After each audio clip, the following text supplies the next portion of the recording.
The Nasdaq reminding us how old we are. Harry Potter, 25 years ago. Unreal. Futures on the S&P 500. Futures negative here on the S&P, down by about 0.4%. On the Nasdaq 100, we're down about 0.5%. The main event for the Nasdaq later on today, the iPhone 15. There's your opening bow. Switch up the board and get to the bond market. The main event for the bond market, the broader market, really is tomorrow morning, 8:30 Eastern Time. CPI just around the corner, then on to retail sales, PPI and all that good stuff later in the week. The bond market looks like this. Yields are lower by a single basis point, 427.62. In the equity market, we're doing our thing in foreign exchange. The dollar's been stronger than weaker, then stronger again today. Euro dollar 107.13 with negative 1/3%. And to finish on commodities, new highs for the year on crude. Brent right now 91.63. WTI 88.50. Big story in the last month or so. 30 seconds into the session, we are down 1/3% on the S&P. On the Nasdaq, we're down about 0.4%. The stock to watch at the open is Oracle. Shares moving sharply lower after reporting slower growth in cloud sales. Chairman Larry Ellison touting the company's AI contracts, saying this: companies have signed contracts to purchase more than $4 billion of capacity, twice as much as we had booked at the end of Q4. Abby has more on this one. Abby, that stock down and down hard. It is unbelievable to me, John. I am simply stunned. I rarely talk about technicals on this show, but this stock absolutely gapped down to its 100-day moving average. That's a fancy way of saying that the buyers just literally an air pocket. They just disappeared. The sellers stepped in, and it actually confirms the stock for a sub 100 decline. Whether or not that happens, we don't know, but that's how bad investors are taking this quarter. And it's interesting because when you read about it, it doesn't actually sound so horrible, and analysts to some degree are actually defending the company at the lows, down 11.7%, the worst day since March of 2002. Right now stabilizing, down just 11%, the worst day since March of 2020. As for that quarter, there was actually lots of strength there. To your point, overall the cloud grew 30%, not so dissimilar from Microsoft, Amazon, Google. There was a subset of the cloud growth that was 64%. Doesn't sound so shabby, but the estimate was for 67% growth. Many analysts are saying that high expectations, that's really the story. Valuation got ahead of itself. Valuation on the surface wasn't so high, 22 times forward, but from a historical perspective to where Oracle usually trades, it was super high. Plus, Monness Crespi did actually cut the stock to a neutral from a buy on that valuation. Also talking a little bit about how licensing and hardware came in a bit below expectations. But again, this stock just getting absolutely punished on the day, John, down 11.9%. And I believe, I'm just checking right now, that does make it the worst day, going all the way back to, it's cycling through lots of data right now, March of 2002. The pandemic, I believe, back to 2020, potentially, if we sink here at 12%. We're down about 12% right now. Oracle at 111 in early trading. Abby mentioned that note from Brian White of Monness Crespi saying this: valuation has become less compelling, sentiment is overly optimistic, and we believe the darkest days of the downturn are still ahead of us. This is brutal stuff. We are lowering our estimates and downgrading our rating on Oracle to neutral from buy. The latest from Monness Crespi there. Sticking with tech, Apple unveiling the iPhone 15 at the company's biggest event of the year, along with updated versions of the smartwatch and AirPods as well. Ed Ludlow was more on the ground at Cupertino, where all the action takes place. Ed, that one coming up in a few hours' time. Yeah, and the market's watching. Apple modestly higher, 0.3% at the open. The event, 1 p.m. Eastern, 10 a.m. local time. As we outlined earlier in the show, the big ticket items are 4 variants of the next generation iPhone 15. I say the market's watching. I'm going to leave you to debate with your guests in the hour about the macro implications of what happens with Apple. But from a pure weightings perspective, this is a stock that is 7% of the S&P 500. It is normally the biggest points mover in either direction on the Nasdaq 100.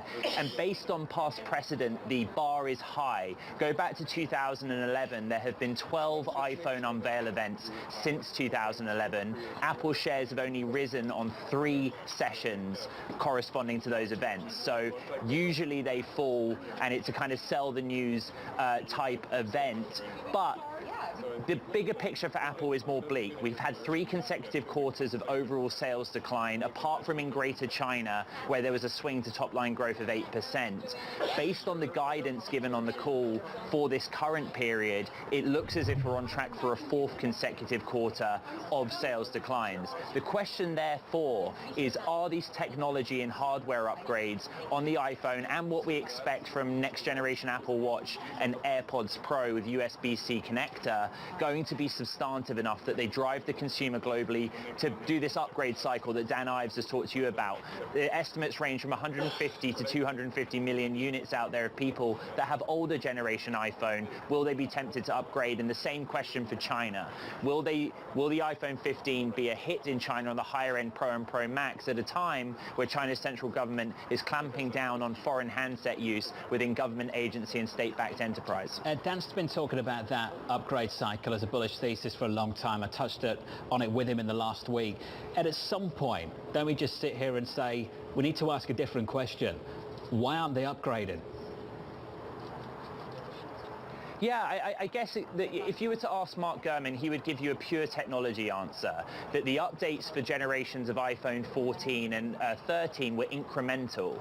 This time around, there is a heavy emphasis on the camera upgrade for the Pro and Pro Max, as well as the titanium sides, a higher quality material, lighter weight, more durable, sort of some Pro-specific software updates. Is that enough? We won't know, Jonathan, until after the fact. But this is being billed as one of the more substantive hardware upgrade cycles that Apple has done, or refreshes, in some time. Ed, thank you, mate. As always, that stock marginally positive. About 5 or 6 minutes into the session, we're high here by 0.1%. Want to stick with tech. Google's antitrust trial gets underway today as it faces a pair of lawsuits that could result in the breakup of the 25-year-old company. Simone Foxman, I'm not sure how many times I've had to read a headline like that in the last 15 years, but there's another one. Yeah, you probably haven't had to read one this century, because this is the biggest DOJ antitrust suit since Microsoft, certainly the biggest for Google. Now, this really has to deal with arrangements that Google struck with various smartphone manufacturers, with the likes of Apple even, to make Google's search engine the default. Apple likely to get drawn into this in particular, because just in 2022, it had $18 billion worth of revenue from having Safari use Google Chrome as or Google Search as its default search engine. So what the DOJ alleges here is that these agreements have essentially forced out some of Google Search's rivals, the likes of DuckDuckGo, the likes of Bing. That is predatory behavior by the monopoly. Google Search controls 90% of the market. Google, however, says consumers are just one click away from other search engines, and that its deals with these companies are similar to the ones that cereal makers, for example, strike with major grocery stores. Now, this trial is expected to go on for about 10 weeks. We won't likely see a decision until next year, and that could be part of the reason that we're not seeing Google shares move too much outside of the market today, but the potential to break up the company, to move search away from things like Maps or Android, but the possibility that we could see, even if the DOJ wins, some smaller sorts of ramifications, John. Simone, thank you. Thanks for the update there on Google, Alphabet, whatever we're calling it these days. I want to talk about ARM. Planning to price its shares tomorrow, but it's closing its order book a day early, with it already being oversubscribed by 10 times. Mandeep Singh joins us now for more. Mandeep, is this how you build enthusiasm up against the listing? You just do things like this? I think, look, I mean, it was expected that there will be a lot of interest from large companies, and in this case, you know, TSMC just announced a stake in ARM IPO, and we are hearing Apple and NVIDIA. And look, with ARM specifically, because it was a takeover target, you know, with NVIDIA trying to buy it at 40 billion, there is a sort of that floor on its valuation. So the fact that they priced the IPO around that 50 to 55 billion was a good sign, and I'm not surprised that it's oversubscribed at that valuation. Mandeep, how much signal should we take from this in the broader equity market, given the uniqueness of this particular listing? Look, I mean, the dominant theme this year is Gen AI, and it kind of built on cloud, and today we are talking about, you know, Apple launching a new smartphone. The core IP block that underpins all of the innovation is built around ARM. And even though they don't have the pricing power, which is the bear argument that, you know, ARM really relies on royalty revenue, and how often can they increase the pricing on that royalty revenue, the fact is no one wants to move away from that core IP that ARM has, and that's that's where I think they will have that IP for a very long time. Mandeep, thank you, sir. A story, a conversation for us later on in the week. About 9 minutes into the session, pulling back by 0.2%. Chris Harvey of Wells Fargo making a bullish call on UberCab, saying this: you're getting better growth, better balance sheet, stability with an AI kicker, what's not to like? Chris Harvey joins us now for more. Chris, I was reading through your research, and we'll get to the UberCabs in just a moment. This is what you had to say on Apple. You didn't have the iPhone ban on your bingo card. Well, Chris, it's on there now. Can you tell me how significant that is, that tension between the US and China, and what it might mean for some of these multinationals listed here in America? Listen, anytime you have stress between the U.S. and China, it's going to play out in the capital markets. It's not a positive thing, right? But I don't think it's the end of the day. Ultimately, what it does is causes volatility in the short term. It could create some quote-unquote opportunity, but we're not focused too much on that. What we're really focused on is seasonality. We're focused on FOMC, and we're focused on inflation or tomorrow's CPI print. Well, let's talk about tomorrow's CPI print. Cameron Dawson of New Edge was on the program with us about 35 minutes ago, Chris, and she talked about the difference between headline CPI driven by energy prices and gas, that's going to be elevated, and core CPI potentially showing more signs of progress. Do you discount one, ignore one, and just focus on the other? I mean, the answer to that is always, it's the deviation away from expectations, right? If there's a massive deviation versus expectations, you have to take that into account. But really, it is true. You do want to focus on core. You want to see what core is doing, and you want to see more relief. The one thing I will say is that we've looked back over the last couple quarters and last couple months, and one of the things we've seen is that when you have real rates going higher, when you have credit spreads widening out in the month before the print, that's usually not a real positive sign. What you should expect, and what the market's beginning to tell you, is it may be more of an inline to a little bit hotter print, because with higher real rates and higher, or excuse me, wider IG spreads, that's not a real positive thing for inflation. That's telling you the market's reacting to something, and you might want to be a little bit careful going into the print. So what should I do with $90 crude, Chris? What does that mean for my equity market? What does 91.84 on Brent, 88.68 mean on WTI? Yeah. John, it's a great question. I had a long conversation with Roger Reed, who covers our energy space. And one of the things he said to me, which I think is true, we're going to be in an environment where it's higher for longer. The incentive to create more supply just isn't there. There's still this very adversarial relationship between the hydrocarbon space and the administration. And you're seeing rig counts come down.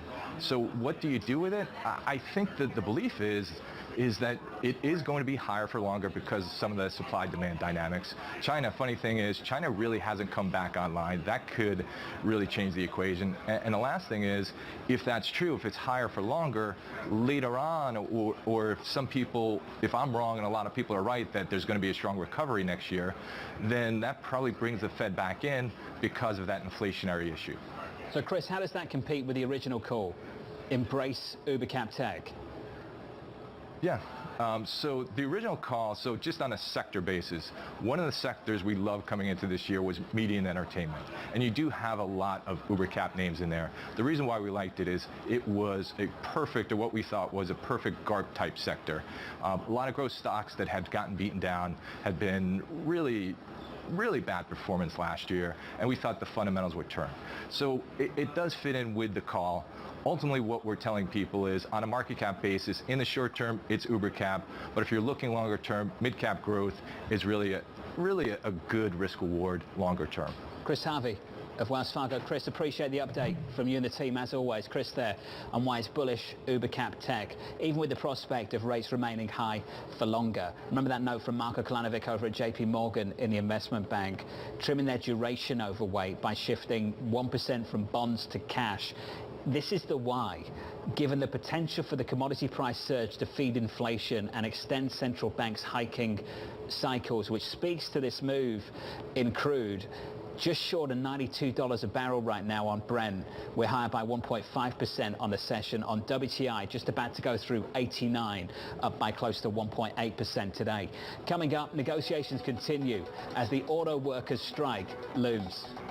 Part of this move on the labor unions, I think, for the United Auto Workers is staying relevant and making sure that whatever changes occur in the economy, they still have a place. The latest from Washington, D.C. with AMH and the latest from Detroit with David Welch. Team coverage up next.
Part of this move on the labor unions, I think, for the United Auto Workers is staying relevant and making sure that whatever changes occur in the economy, they still have a place. Labor does have some more power now than it used to, just because the manufacturing is so much smaller now that the ones who are doing the manufacturing, if they do pull back, that is going to be an issue for those three companies. We're starting to see companies who have been able to charge more for the consumer, their workers are looking back and saying, hey, you guys are making record profits. We would really like a piece of this.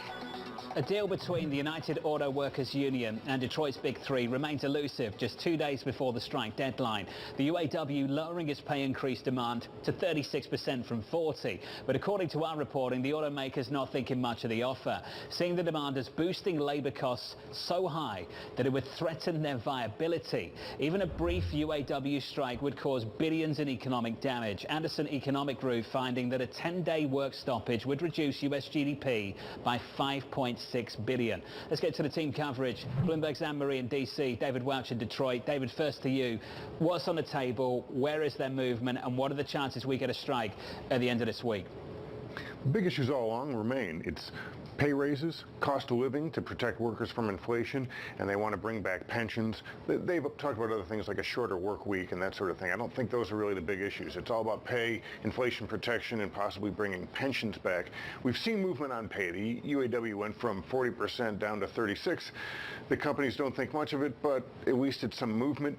I think if the union is serious about pensions, we could have a long strike. If that was sort of a low ball or high ball offer, as the case may be, and they're willing to maybe just get better 401k contributions or something like that rather than a guaranteed pension, then maybe we don't have a long strike. That could be a big defining issue, though, because I think the companies will also move on COLA because that's cost of living allowance. Ford made an offer on that the union didn't like, but you are starting to see the two sides bend a little bit on this whole pay issue.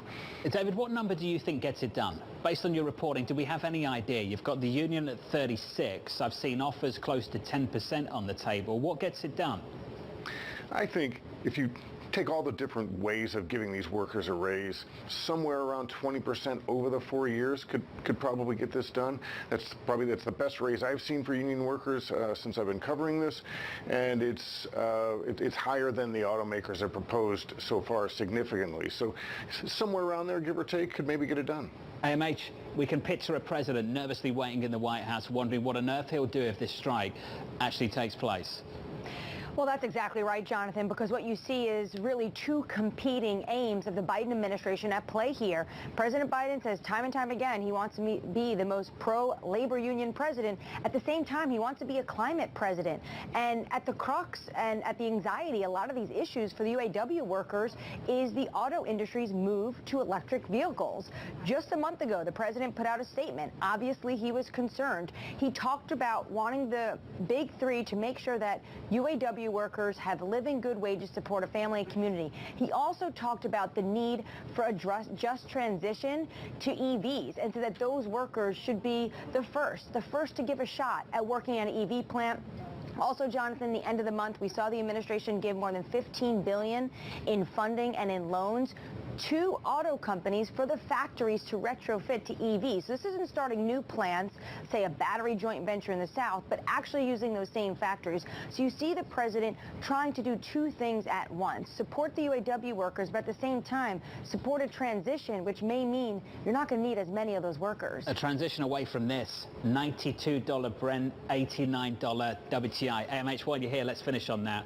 What does that mean for this White House, this country? Well, it's very difficult, obviously, because we remember last summer how painful it was for this administration when they were dealing with $5 a gallon gasoline at the same time that we have seen inflation across the board go up, whether it's not just gasoline, but whether it's rent or whether it's groceries. So much so that this was painful for the administration that the president, who once called a pariah the crown prince of Saudi Arabia, Mohammed bin Salman, he actually went to Saudi, and obviously we all saw that meeting and the fist bump that pursued. You have now a gallon of gas inching nationally towards $4 a gallon. This is very concerning for an administration because the president continues to get low approval marks across the board, but especially on the economy. We're going to say inflation's coming down, and then we're going to look at 384 on gas. AMH, thank you. Anne-Marie, alongside David Welch. Your broader equity market at the moment, 22 minutes into the session, pulling back by just about 1/4% on the S&P 500. On the Nasdaq, down by about 0.1 with some sector price action. Here's Abby. It's interesting, John, because that's a relatively small decline, and yet we have most S&P 500s trading lower. So it's a broad-based decline, and specifically 9 of the 11 sectors are down. 2 higher. Energy, not surprising, leading the way up 1.4%, being boosted by that high price of oil you were just talking about. To the downside, healthcare, real estate, and tech, those are the worst, down more than 0.5%, but no big decline. So as you would say, not a lot of drama here. Where we do have some interesting trading action on the month, though, is September right now is shaping up to be an okay month for the S&P 500. The top sector right now is consumer discretionary, led by Tesla and Amazon. Abby, thank you. Your trading diary up next.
Coming up to 26 minutes into the session, almost 26 minutes into the session, we're down here by 0.2%. That's the price action coming up through the day and through the rest of this week. Apple's Wanderlust event kicking off at 1 p.m. Eastern Time. Wednesday, we'll get US CPI. Thursday, initial jobless claims, US retail sales, and an ECB rate decision, plus the UAW strike deadline. And on Friday, China eco data, including property prices and industrial production.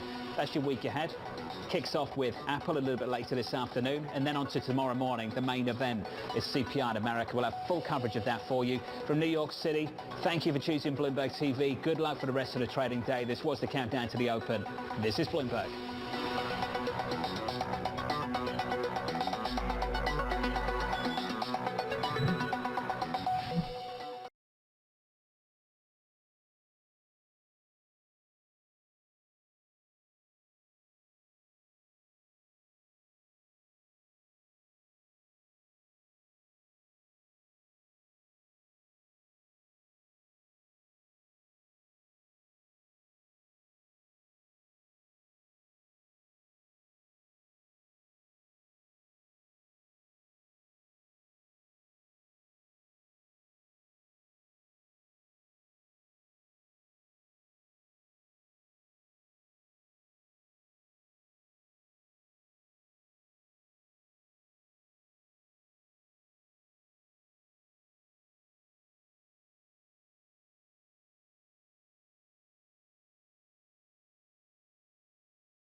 From the financial centers of the world, this is Bloomberg Markets with Alex Steele and Guy Johnson.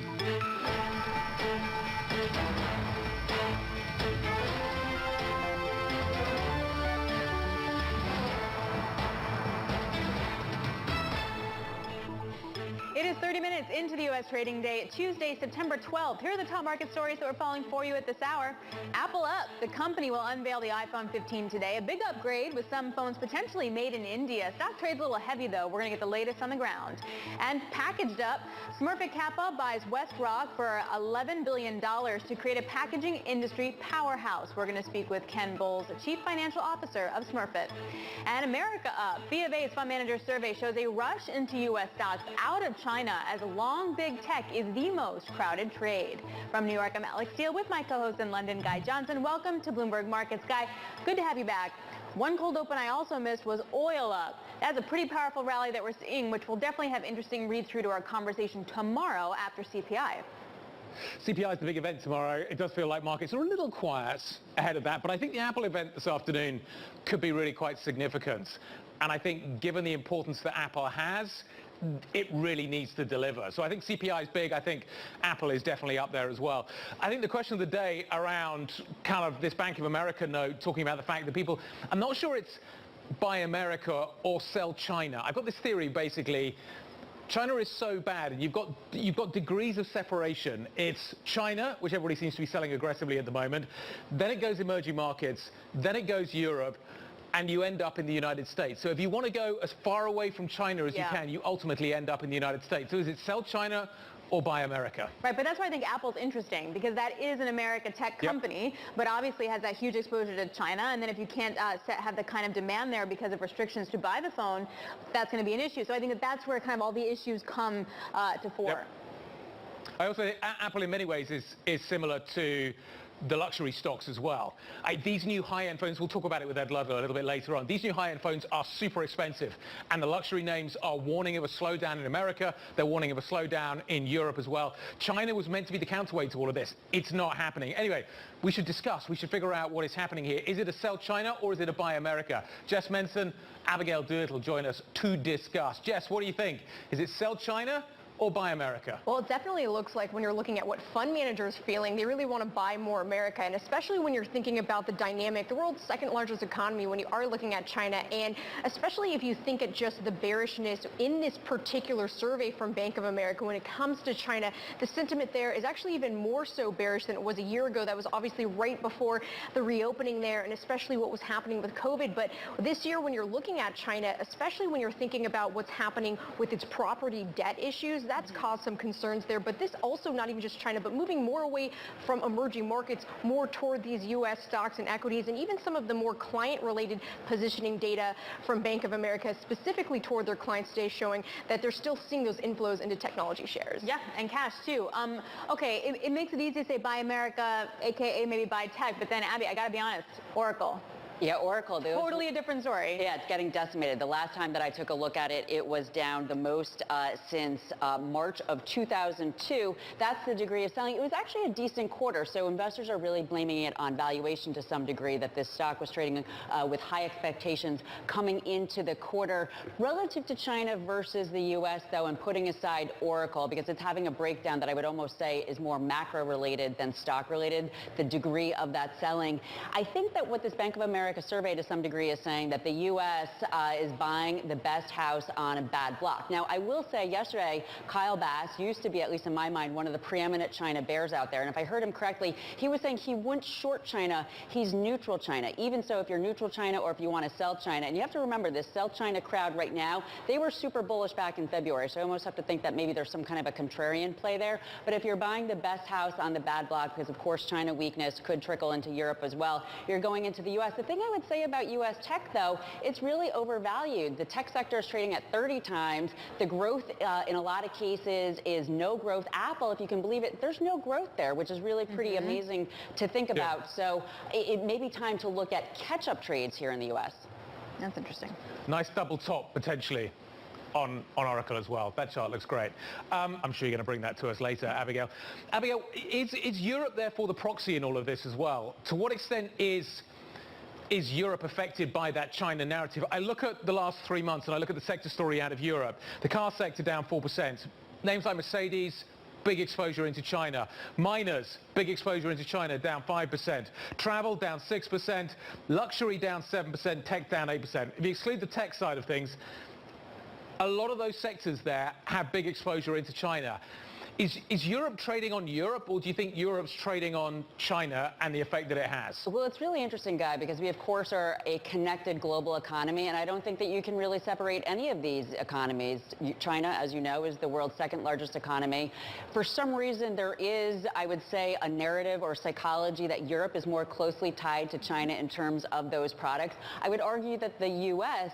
Is just as closely tied, but our economy right now is proving a little bit more stable, perhaps because of the actions of the central banks coming out of the pandemic. But if you believe that China is really slowing down, and I will say, despite thinking that there could be a contrarian play here, despite that, some incidental reports that I've heard of people who are actually there, they're saying that the situation in China, the economy, the slowdown there is actually worse than is being reported. So if you take that, I would have to think that at some point it's not just trickling into Europe. Maybe Europe is seeing it a little bit earlier. Maybe because of that narrative psychology, some of those sectors are trading off a little bit more, especially the luxury products and the idea that when China flocks to Europe and some of these luxury brands, that could really be a boost. But at some point, I would think that it would, in fact, also hit the U.S. It's hard to see China going into a recession and the U.S. staying out of the recession. So that's something that I think should also be on the radar screen. But Guy, to your point about Apple and buying expensive stuff, U.S. real household income apparently fell 2.3% in 2022. That's about $74,000, and CPI was 8%.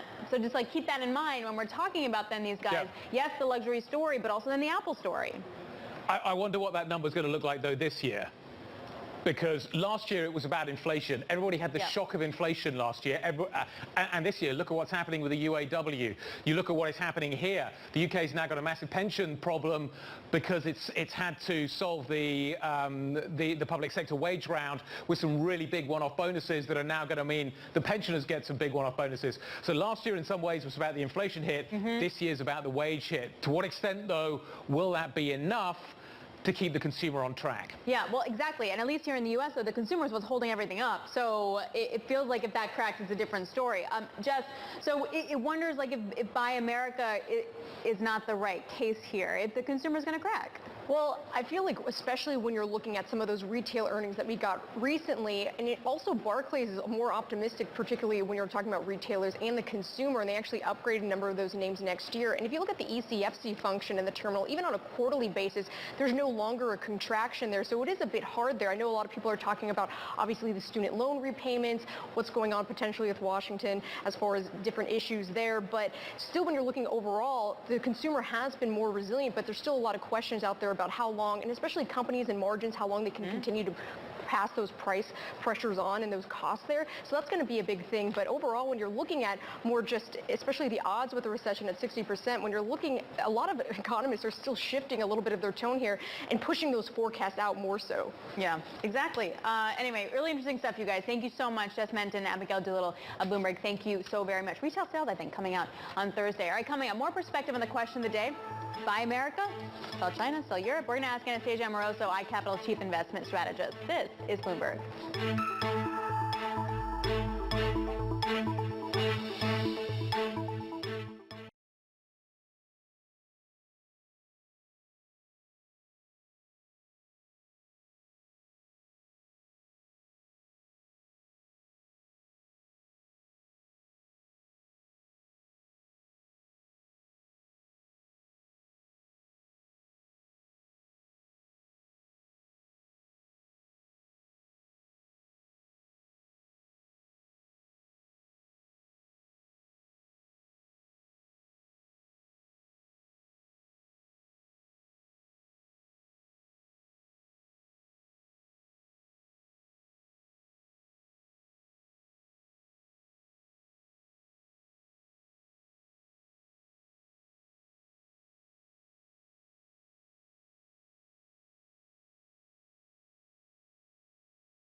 going to have the CPI data. CPI data. The CPI print. CPI is important. It's going to be in line with market expectations. The headline is expected to be fairly high. We do expect the CPI to come in strong. Driven by energy prices moving higher. Energy prices have ticked up. We'll see what happens with the core. We're going to get a continuation of the positive trends. It's going to be very important if core CPI actually increase. That will be more problematic. The continuation of the drop feels the most likely scenario. What does the Fed do with that? I don't think the Fed's really going to change the trajectory in terms of September. The question will become the November meeting. They're either on pause or they got one more hike. This is a very complicated time for the Fed. The last mile is going to be hard. Those were some Bloomberg TV guests weighing in on inflation data due out tomorrow. I want to get to the question today, though, and this is really based on Bank of America's Fund Manager survey that just shows a huge overweight in U.S. tech. Is it a Buy America story? Do you sell China? You sell EM? What goes with that? Joining us now, Anastasia Amoroso, iCapital Chief Investment Strategist. All right, Anastasia, Buy America, question mark. Yes, the answer to that is yes. And, Alex, the reason to that, if you look at the U.S. economy versus the European, for example, we are in such much better shape. I think part of that has to do with the U.S. lack of interest rate sensitivity. And what I mean by that, if you look at mortgage balances, for example, in the United States, they're not adjustable rate mortgages. They're fixed rate mortgages. And we know that's not the case in Europe, where a large percentage of those mortgages are adjusting higher. And that is a pain point for the consumer there. That is not the case in the U.S. Then I think about the energy story. And, first of all, U.S. is a net exporter of energy. Europe, for example, is a net importer. And when you think about the beneficiaries of higher oil prices, of course, it's energy stocks. And in the U.S., they're benefiting. So there's many reasons to kind of think that it is a buy U.S. story. U.S. is on pace to grow 1.5% or 2% consensus GDP growth this year. Europe maybe is just going to deliver right around zero. So I think it is a buy America story. It is a buy tech story, and of course there's a lot of tech in the U.S. Anastasia, America's expensive, tech is expensive, Europe is cheap. Isn't that enough to maybe look outside the United States? No, it's not enough. And yes, you're right, Guy, that the discount of Europe relative to the U.S. is at one of the highest levels we've seen. But, I always look at a formula, which is valuations plus positioning plus a catalyst. And, yes, you may have a valuation that is cheap, but what is going to be that catalyst that is going to propel Europe high near term, for example? And by the way, this may all change, and we can have a very different conversation a couple of months from now. But for now, what I know is the earnings revision story, for example, in the U.S., is the catalyst for U.S. stocks. And if I look at earnings revisions for U.S. stocks looking out at this year, their net positive earnings revisions are now 23% versus plus 3% for the world and something in between for Europe. Mm-hmm. So, I think it's lacking that catalyst for Europe at the very moment. The argument that if there is a disruption, the U.S. has more to fall than Europe. I understand it's a different take on the value play, but if we do get into a harder landing where the consumer falls out of bed, U.S. is going to crater a lot more. Well, I don't know if that's a given, because when I think about the imbalances that we have today, for the U.S. to crater a lot more, we have to have this excessive leverage, and when I look at the consumer has delevered. When I look at corporate balance sheets, whether it's investment grade, whether it's a high yield, we're actually in better shape than we were during the financial crisis or immediately after that.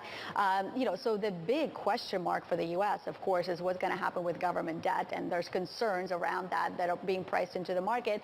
But corporate America, American consumer, I don't think would crater because there's not this deleveraging spiral that would be offset. In terms of why this is happening, is it because simply the federal government is continuing to spend money at an aggressive rate, which makes the American economy look so much better, and by extension, therefore people want to own U.S. stocks? And as you say, isn't the risk therefore around the U.S. bond market, we talk about buy America. Are we being very specific here? Is it buy American stocks, not American bonds? Yeah, I think you're right, Guy. It is buy American stocks. I am concerned about parts of the bond market. There's some good news for why bond yields are rising, but there could potentially be some bad news. The good news is bond yields are rising because growth is rising. Growth expectations are rising, and of course that's a benefit for stocks. But we could also get a worse move in Treasury yields, for example, if there is more of a concern about budget deficit spending that we have not addressed, and the fact that we're going to continue this for several years, that will add to additional interest rate expenses. So I'm concerned that bond yields may move higher because of that additional issuance that is coming. So it is buy stocks and not bonds. And, to your question about why is this happening, why is there's this U.S. resilience, I think it is, again, lack of interest rate exposure. But if you look at unemployment rate, 3.8%, if you look at wage growth, it is still very much on pace, for 4% year-over-year gains for the U.S. consumer. So all of those things contribute. And by the way, just last Friday, we got the consumer household number, net worth number, which is $154 trillion. So we've had a large, substantial gain in consumer household net worth. Yep. So consumers feel well off, and I think that's why they continue to spend as well. Despite the fact we just had that headline that household wealth, right, for 2022 was up just fell 2.3%. But it's like a bifurcated. The median income versus household net worth, but you still square that with people have jobs and they're getting paid more for those jobs, and I think that's what's propping up the sentiment. Is it a sell EM or a sell China thing? Well, when I think of China, I don't think you want to sell at this very moment because it is probably the world's least favorite trade at the moment. So going back to this sort of, positioning and valuation and catalyst standpoint, I do think that China is very unloved and therefore contrarian. And the government there is certainly trying to do more and more to stimulate the economy. I suspect at some point over the coming months they will be successful. And so the data that we're going to see coming out of China is not going to be as dire as it is right now. So I don't think it's sell China, but when I look at emerging market revisions have been very negative relative to the U.S. So I'm probably not going to be quick to step into that. Anastasia, very nice to see you as ever. Thank you very much indeed. Anastasia Amoroso, ICAP Chief Investment Strategist. What are we going to talk about next? Packaging, paper, cardboard, stuff that turns up to your door on a regular basis. Smurfit Kappa announcing an $11.2 billion deal to acquire US-based WestRock, creating a packaging industry powerhouse. Ken Bowles is Smurfit's CFO. He joins us next. This is Bloomberg.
So shares of the Irish paper and packaging product maker Smurfit Kappa are plunging. I got it down 9.4%. This after the company this morning announced an $11.2 billion deal to acquire US-based rival WestRock. Let's talk about the deal. Let's talk about the reaction we're getting from the market. Ken Bowles, Smurfit Kappa's Chief Financial Officer. He will continue in that role at the new business, as will the bulk of the senior management team. coming from Smurfit. Ken, great to see you. Thanks for taking the time to speak with us this afternoon. The market's got the stock down pretty hard today, down around 10%, 9.4% right now. The reaction I'm hearing is that the investor base is concerned that this is a distraction at a time when you need to be focusing on costs. What do you say to those investors? What do you say to those concerns? Hi, Guy, and listen, thanks very much for taking the time. I think ourselves and WestRock are at a point in time where this makes absolute sense for our two companies to come together. I think Smurfit Kappa in particular has spent the last 7 years on a journey through multiple capital plans in kind of right-sizing the cost base, right-sizing the asset base, and indeed improving the customer kind of proposition. And we're watching WestRock begin that journey also. They're maybe slightly behind in their transformation than we are, but given where we both are in this particular cycle and where we both sit in terms of balance sheet strength and opportunity, it's the right time to kind of join these two great companies together and further improve that asset and cost base, to your point, improve the efficiency, improve the footprint, and fundamentally bring two great management teams together and improve that customer proposition. Hey, Ken, it's Alex in New York. So congrats. Are you overpaying? No, Alex, in short, I think when you look at this on a relative multiple basis, ourselves and WestRock are trading just around 7 times, which is well below any kind of precedent trading multiples for deals of this scale in this sector. I think generally in the last few years, we've seen deals of this size go for 10, 11, 12 times. We're trading basically at 7 times equal, which makes absolute sense to us. I think, sometimes when you look at the premium on its own, it's kind of a point in time or day in time, but the reality is that both sets of shareholders get to kind of participate in a much bigger scaled organization, but at the same multiple. Ken, why WestRock? Did you look at anything else? Listen, paper packaging is a relative village, and we all know each other well, but I think in WestRock we see an organization that's culturally aligned to the way we speak, very market focused, very focused on innovation, very focused on sustainability, which ourselves and Smurfit Kappa are leaders in. I think also if you looked at our portfolio, Guy, the big gap was North America. And the opportunities that come from ourselves and WestRock being able to cross-sell in each other's markets now where we don't have overlap is incredible. So we did look around, but WestRock, from a cultural fit, a people fit, a geographic fit, made the most sense. Is this a play on the U.S., Ken? Listen, you can't ignore the U.S., Alex. You know that. It's a big packaging market, and WestRock has a big position there. We've been in the US since 2013, but at a very small scale. So we have good market intelligence. We know how the market works. This is absolutely an opportunity to scale up in the US. It's a market we've been trying to get back into for many, many years, since being there in the 90s when I was still in Smurfit at the time. So it's a great opportunity to come back, and a great opportunity to come back with a great partner. So how do you see, we just go macro for a second then, Ken. How do you see the global economy then sort of evolving? Like, is it about, okay, maybe stagnation in Europe and more growth in the U.S.? I think generally we see the U.S. come out of these kind of cycles quicker than the Europeans do.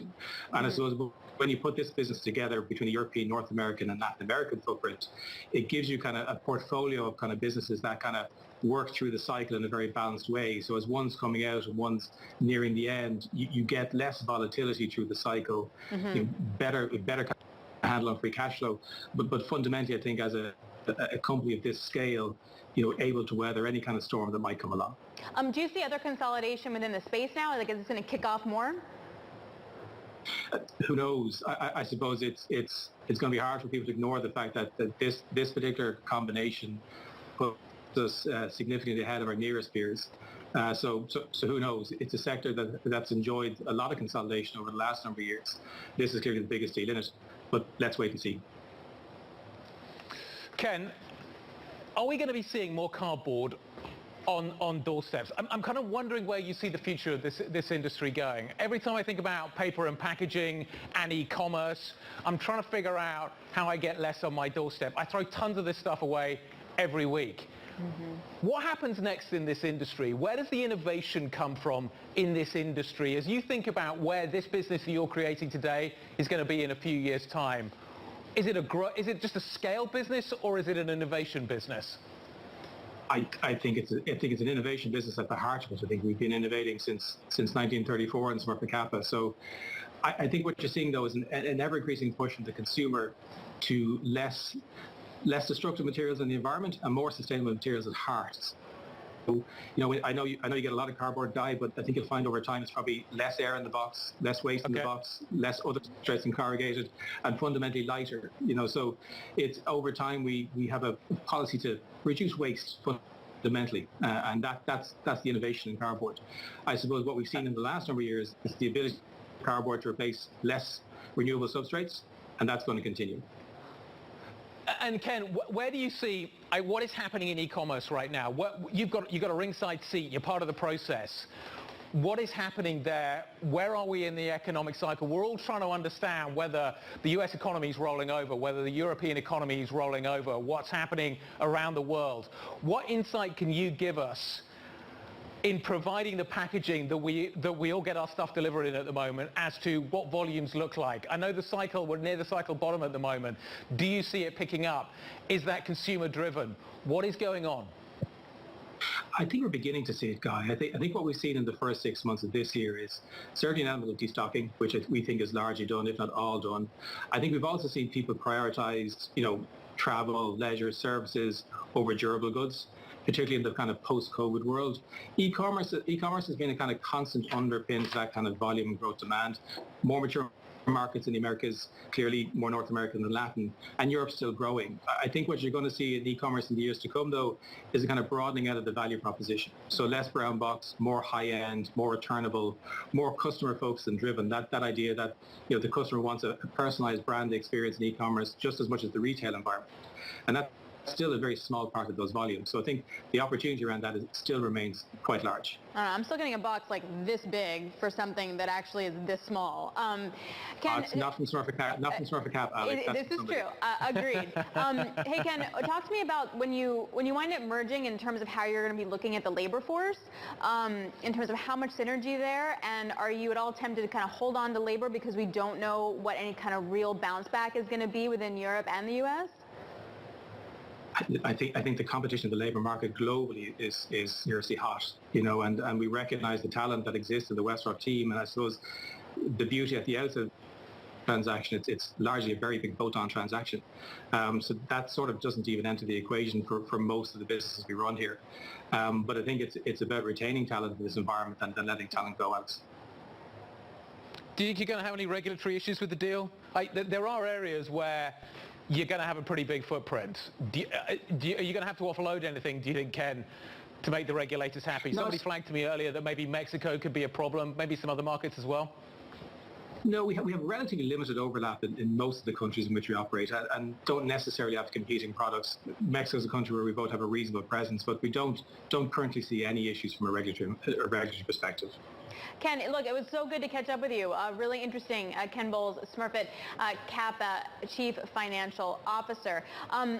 So, Guy, I do think, though, that how companies wind up treating their labor force and dissecting it, whether or not they're merging, will be quite interesting in terms of the labor hoarding. We're going to speak about this in just a moment, but the NFIB, labor is still an issue. And you have to wonder how much that will distort the jobs data. Absolutely. It's interesting, the latest NFIB data, it seems to signal that actually companies, A, are still dealing with inflation, and B, are still dealing with labour market issues. I still get a lot of boxes in which you get one small thing and one big thing. Yeah. That may not be a Smurfit Kappa thing. I imagine you get a lot of boxes.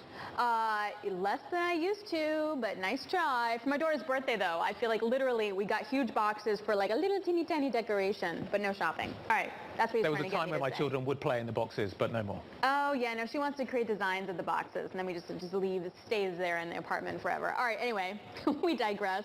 We're about an hour into U.S. trading session. Stocks trading a little bit heavy. Abigail Doolittle is tracking the moves. Abby? Yeah, and it almost feels a little bit surprising, Alex, because we've had this bit of a rally for stocks breaking up the drop that we had. So basically a lot of choppy action over the last few weeks. But today, it's not a big decline, but for some reason, it almost feels heavier than it is. The S&P 500 down 0.4%, the NASDAQ down more. So clearly big tech taking a bit of a hit. We'll be taking a look at that in a moment. We also have some pressure coming from the Bloomberg Dollar Index, and then yields up slightly, not in a huge way. So investors, of course, course, waiting for CPI. We'll be taking a look at what they're waiting for in a moment. But we do have one star sector, and that is, of course, energy, not just higher on the day, but over the course of the quarter, we have the energy sector up 12.4%, headed for its first only up quarter of the year, the best quarter since December of 2022. This is oil has put in, for me at least, what's a total stealth rally up back above $90 a barrel, perhaps a combination of the OPEC plus cuts and maybe some idea that demand here in the U.S. is okay. I'm not sure. It's hard to almost put the narrative together on it, but oil is clearly higher. On this, we have ExxonMobil trading up 2.5%. Tesla just moments ago had been up more than 1%, perhaps still some afterglow at that time on the Morgan Stanley call, but now down just a little bit. Apple, though, take a look at this, down 1.1%. Now, this is not so surprising. They, of course, have their iPhone reveal event, their product reveal event today, and I believe most of the days of this event, the stock does drop, so that's pretty typical. Something I would point out, though, that the valuation on this stock is really pretty high. The growth is low, so investors could be thinking about that. Plus, after the quarter, and then more recently, we've had this massive decline for Apple, or a pretty big decline. Technically, the stock is challenged. The sellers are really waiting to pounce. They're doing that clearly today. But take a look at the sellers here on Oracle, down nearly 13%, the worst day, I believe, since March of 2002. The quarter was actually okay, just high expectations around the cloud. There was one downgrade, but it seems that investors are simply not willing to tolerate it. Now, I would guess that a big factor, of course, will be the Fed next week, but tomorrow we, of course, have CPI. I've never taken a look at CPI this way, but it's kind of interesting. So if we take a look at core CPI on a month-over-month basis and headline month-over-month basis, but analyze, this is really interesting, Guy. And again, I've never taken a look at it this way. We're actually at the Fed's target. We're at 1.93%. Now, I don't think the Fed looks at it this way. They're really looking at PCE, and they're looking at the month-over-month figures. But if you wanted to have a little bit of hope here, maybe there it is. I'll take any hope I can get. Abigail, thank you very much indeed. I hope for amazing things coming out of California a little bit later on. It is 32 past 7, time for the starter. 32 past 7 on the West Coast, that is. Top tech stories from Bay Area and beyond. Silicon Valley very much starting its morning with a lot of anticipation. Cupertino, that's the live shot. That's what you're looking at. They're all getting ready. It's early in the morning, but everybody's excited, including Bloomberg Technology co-host Ed Ludlow. Ed, it's a big day. Is it going to live up to expectations? Yeah. How different is today?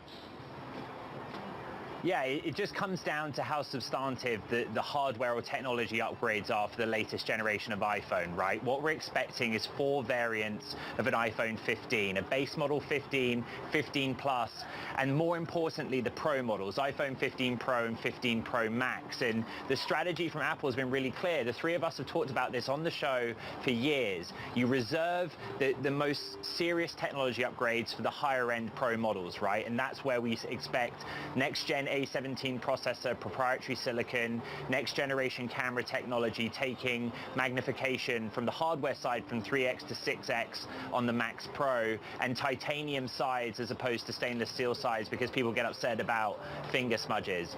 Is that enough to drive an upgrade cycle? That is the question for the market. Literally been talking about that upgrade cycle at least since 2016. Ed, I understand this is a big event for the Apple lovers. I understand how it's maybe a buy the rumor, sell the news, or vice versa, just on tactical trade. But like for a broader investor, what are really going to be the standout moments? Is it going to be that certain phones that were going to be distributed are made in India, for example? What's the broader look? Yeah. I mean, John Ferro told me earlier this morning that there's a strategist out with a note saying that whatever happens behind me this afternoon will have a macro impact on the global economy and markets. So, you know, that's an interesting line to take, but 7% of the S&P 500 from a weightings perspective. iPhone is 50% of revenue, but that revenue is $200 billion in 2022. So the scale that we're talking about is important. We get a good read later on the consumer, just depending on how substantial those hardware upgrades are. You know, I think if you're an investor as well, Apple, frankly, is at the heart of news flow recently on political risk, the relationship with China. I don't know if you guys saw the story overnight from Bloomberg that this will be the first iPhone launch where a made in India handset will ship straight away. Usually it comes 6 to 9 months later. That tells you a lot about the situation that Apple is in. Yeah, I'm sure that was welcome news for the news flow for Apple executives after the China mess. Ed, thanks a lot. You can catch Ed and Caroline Hyde on Bloomberg Technology coming up in about 90 minutes. Great view. Ed will also be back in the next hour digging a little bit deeper. So Guy mentioned it earlier that the NFIB Small Business Optimism Index did fall in August, with 1/4 of respondents saying inflation is their biggest concern. Joining us now is Holly Wade, NFIB Research Center Executive Director. Holly, this is one of my favorite economic indicators because so many surveys just cover large companies, and it's the small businesses here that really drive it. What were your biggest takeaways here? Yes, so the 49-year history of the survey has never seen an environment quite like this for small firms. And looking at the index, it did slip a bit in August. It's now the 20th month below the 49-year average of the index, and small businesses are pessimistic. They're not optimistic about what business conditions look like going forward. But the interesting part of this is that the labor dynamic is still really tight for small business owners. Yep. And they're still struggling to fill those open positions. Holly, they're disappointed, but are they frustrated as well? Is there a sense that you've got this economy where the consumer is looking really strong and wants to spend money, and they're not able to satisfy that demand? How much frustration is there? A lot of frustration among small business owners. So that's one of the areas that we've talked to many small firms or small business owners about, is that they're not able to capture all of the sales opportunities that are available out there because they're not able to fill those open positions like they would like to. And they're competing on the wage front, still strong compensation increases in the small business sector. And so they're doing all they can. It's just still a difficult environment for them. So I also wonder if this changes how they think about hiring